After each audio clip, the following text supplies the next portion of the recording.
ఎన్నో రాష్ట్రాలు తిరిగినప్పుడు విత్తనాలు అడిగితే ఇన్ని ఇస్తారు, ఎన్ని అక్షంతలు ఇస్తారు చూసారా, అన్ని ఇస్తారు. అంతే, వరి విత్తనాలు కూడా అన్నీ ఇస్తారు.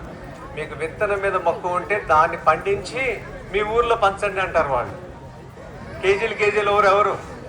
అలాంటిది అంతమంది అక్కడికి వస్తున్నారు. సుమారు ఎంతమంది రావచ్చు? 2,000 మంది విత్తనం మీద పనిచేసే ఉద్యమకారులు వస్తున్నారు. వీళ్ళందరినీ మనం ఎప్పుడు చూడాలి?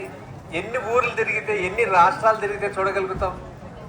వాళ్ళు మన రాష్ట్రం రావటం, ఆయన వల్ల ఆయన కొండ బట్టి, ఇంత చేసిన బట్టి ఇక్కడికి రావటం మన అదృష్టం. అందుకని సమయం మళ్ళీ తిరిగి రాదు. ఆ పండగ, విత్తన పండగకి నేను వస్తున్నాను.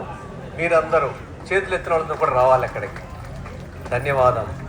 మనిషి జీవితం విత్తనంతో ఎంతో ముడిపడి ఉంది. అలాంటి విత్తనాలకి పండగ జరుపుకోవటం చాలా విశేషం. ఈ నెల ఏప్రిల్ 28, 29 తారీఖులో అరకులో ఈ పండుగ జరుపుకుంటారండి. అందరూ అక్కడికి రావచ్చు, అందరూ ఆహ్వానితులు.